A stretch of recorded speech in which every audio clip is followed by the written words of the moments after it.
Hey, and welcome to Leadershipisation, all things leadership.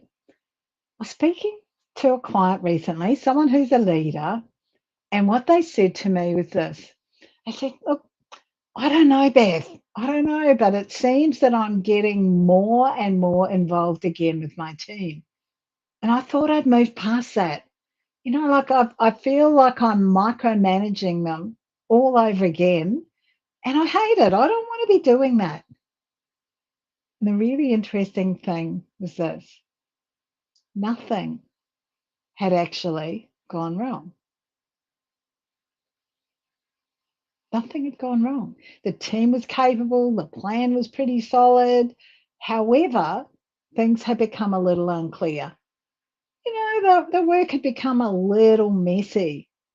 And without realizing it, we were able to identify for my client that without realizing it, they were checking more, they were correcting more, they were asking more questions. They weren't really very curious questions. And they were stepping back into the decisions that they'd handed over. And what we were able to determine for this client was that control didn't start because they didn't trust their team. Their controlling, their stepping into their micromanaging started because clarity had just quietly started to dissipate. I'm Beth Bergen. I'm a global leadership and communication coach and speaker. Join me today as we unpack why leaders take back that control and what it costs.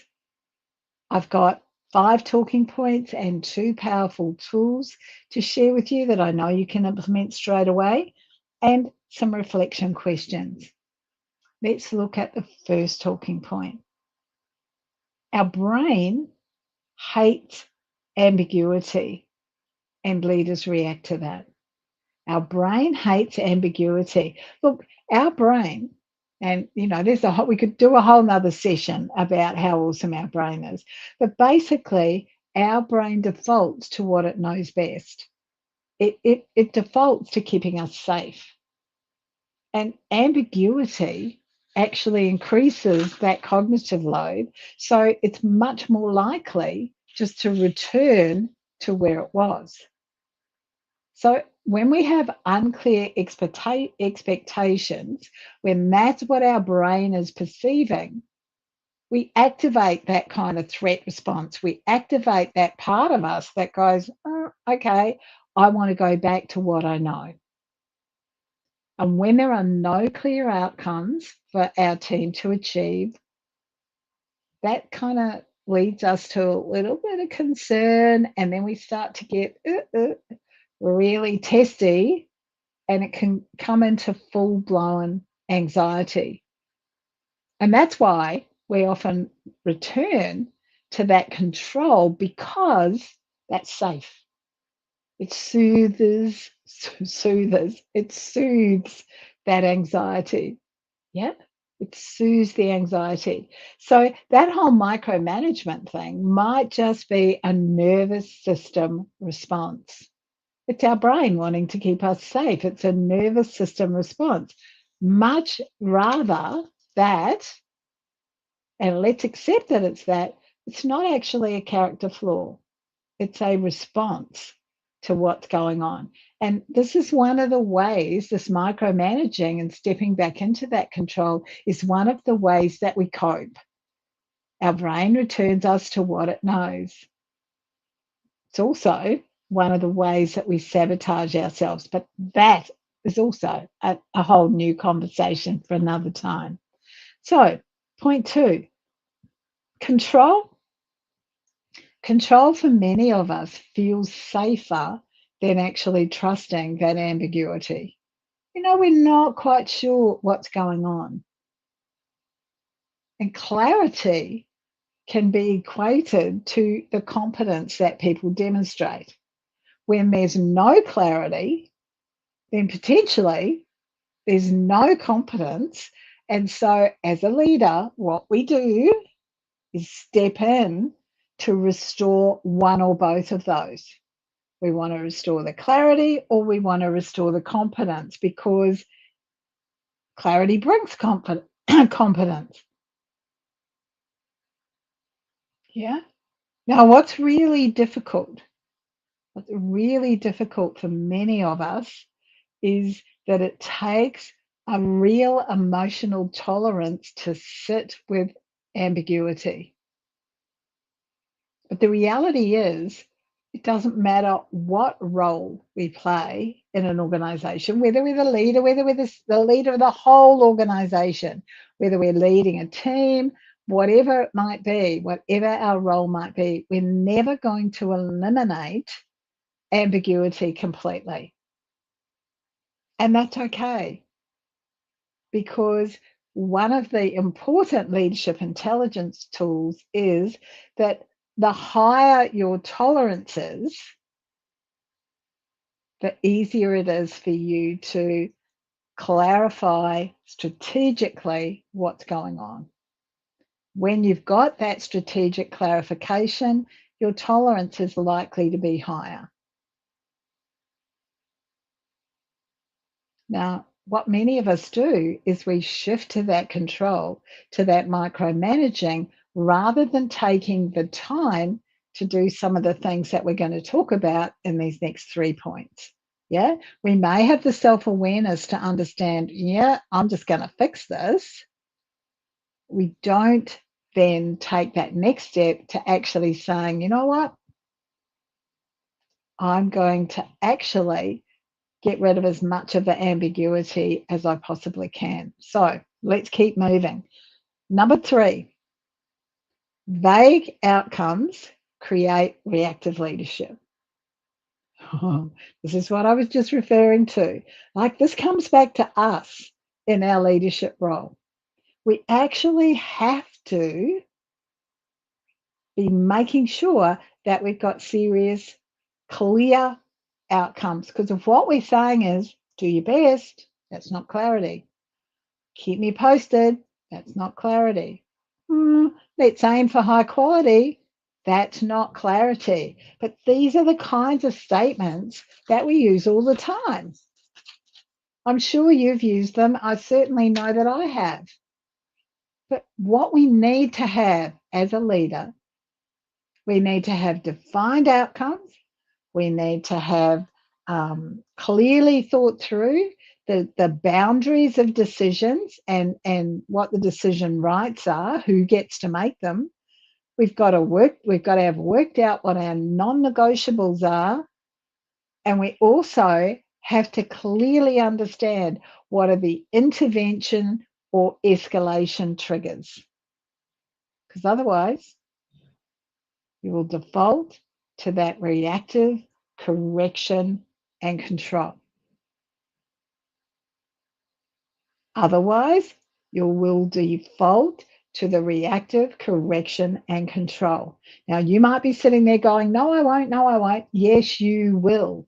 Because when you've got that weak structure, you need to have lots of supervision. Your supervision, the control that you're demonstrating, excuse me, rubbing my eye, the control that you're demonstrating, the amount of supervision you have to give your team is going to be way up high, because you haven't defined the outcomes, you haven't sorted out where the decision boundaries are, who's got the rights, you haven't worked out those kinds of things.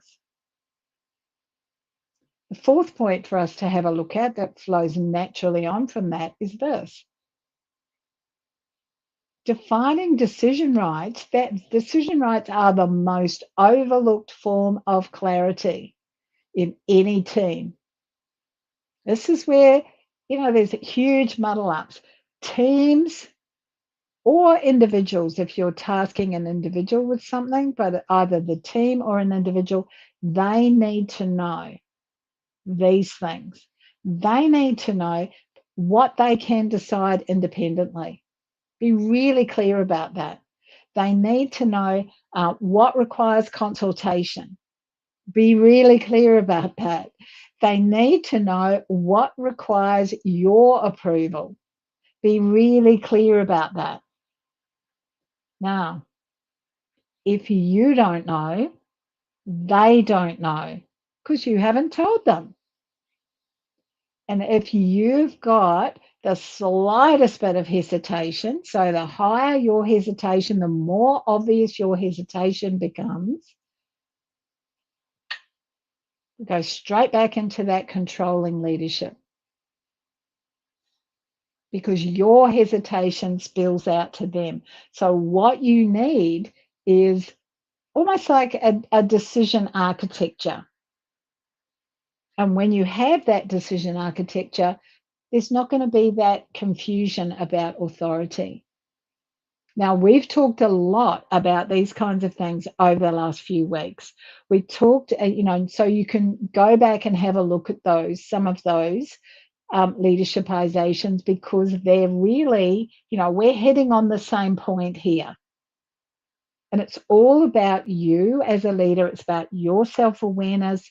It's about your willingness to identify, hey, maybe I'm not so awesome at these kinds of things. Maybe I need to do something about this. So your own self-awareness and your willingness to grow as a person and a leader is where the change will come from. The fifth point I want to look at or talk to is this one. Providing clarity, it's a leadership skill.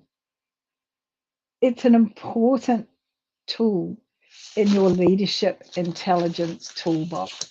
It's a really important tool. Why? Well, the higher the clarity is, the more likely you are to define outcomes rather than tasks.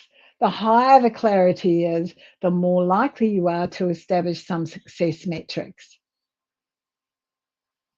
The higher the clarity is, the more likely you are to have predetermined and set in the check-in rhythm. Check in with me once a week, 15 minutes, let's put it in our calendar. The higher the clarity, the more likely you are to remove unnecessary approval layers. Because a whole lot of those decisions that we're making, those approvals that we're making, could potentially be given to someone else. However, if as a leader we've failed to establish that clarity from the very start, we're never going to do that. Because when we have low clarity, we're doing a disservice to ourselves and to everybody else. And work looks messy and we keep on having to micromanage. When you have clarity from the start about some of the things that we talked about today, a whole lot less control is going to be needed in the medium and the long term, because you're building the capacity of your team. You're building the capability of your team. Yeah, we've talked about low clarity a lot over the last few weeks. So as I said before, go back and have a look at them. Now, let's look at two tools that we can give you, two leadership intelligence tools that you can use straight away. Now, someone said to me the other day, God, they're really weird names that you give these things. What you got to give them something. So I apologize if you think the name's a bit weird. It's just a matter of let's come up with a name. This will do it. Okay. So the first one is called an outcome clarity test. Before you assign a task to someone else, a person or a team, answer these questions. And you probably should have these on your wall somewhere. What specifically does success look like? Now, we don't ask ourselves that enough. We just think, oh yeah, we'll know when it's done. Maybe we've won money for a project and there are some quite strict criteria about what it's going to look like or what it must look like. So what specifically does success look like? The second one is, what does done mean? What does done mean? How are we going to know that it's done? Now, that's a simple sort of a question, but it's got a lot that fits under it. And if you don't have clarity, it's going to make it hard for you to answer this. The third one is, what decisions are inside the scope? What decisions are inside the scope? So if you can't answer those three questions in a maximum of 3 sentences, it's not ready to delegate yet. I'm very serious. That's why I'm keeping a straight face, right? If you can't answer those three questions in 3 simple sentences, it's not ready to delegate yet. And that's a bit scary because most of us would be going, oh, yeah, off you go. You'll get it. Read this. You're good to go. And then we wonder why our team isn't doing very well, and we have to step in and micromanage them all over again because the work kind of got a bit messy. Okay, tool 2 is called a decision map reset. Think about one project. Think about one part of your work, and this might be something that you are giving a manager to do or a team leader to do. It might be something that you're giving an individual to do or a whole team to do. And when you think about that project, make yourself a list of all of the decision points. And then look at that list and think about it from this perspective. Which ones truly require your approval? Which ones truly require your approval? Now, notice there that I've said require, not must have, should have, will have. Which ones truly require your approval? You should be able to knock some of those off and remove yourself from one layer of that. And then what you can do is communicate to your team really clearly with clarity. You've got the authority here. Escalate to me only if this happens. How do we know what this is? We know what this is because we've spent the time getting that clarity before we handed it over. There's some work here for you to do about your leadership and your communication style. I'm not letting you off lightly. Clarity reduces your anxiety as a leader almost immediately. Because if you don't know, they don't know. You can't tell them something that you don't know. It's a really important point. Okay, let's move on to the deep reflection questions now. I've got 2 of those today. The first one is this: where in my leadership am I controlling because expectations were never explicitly defined? Now, this might be a real eye-opener for you because you could be thinking, Beth, everywhere. No wonder I'm exhausted. No wonder I'm feeling as though I need to get rid of this team and get a new team. I'm not actually explaining these things with enough clarity. I'm not defining them. And as a result, I'm controlling.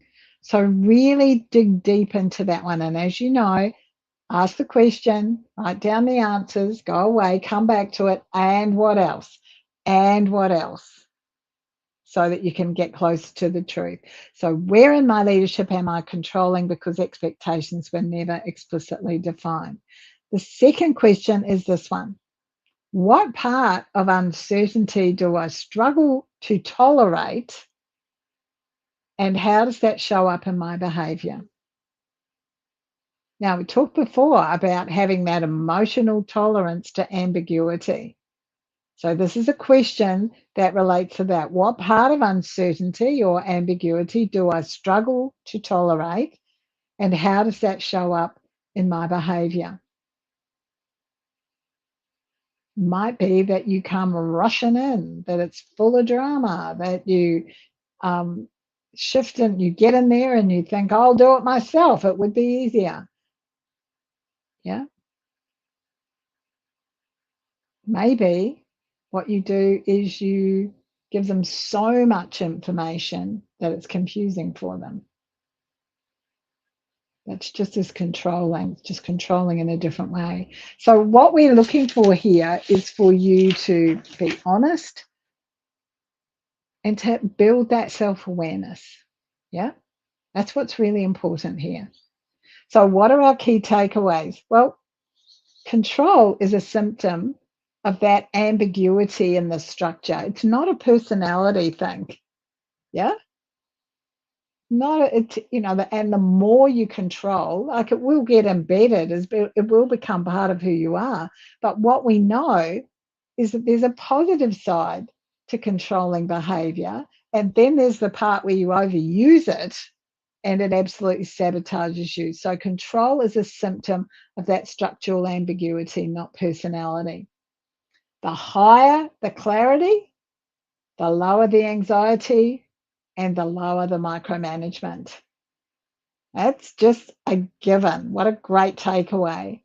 And then also, growing as a leader requires this defined decision architecture, not more supervision.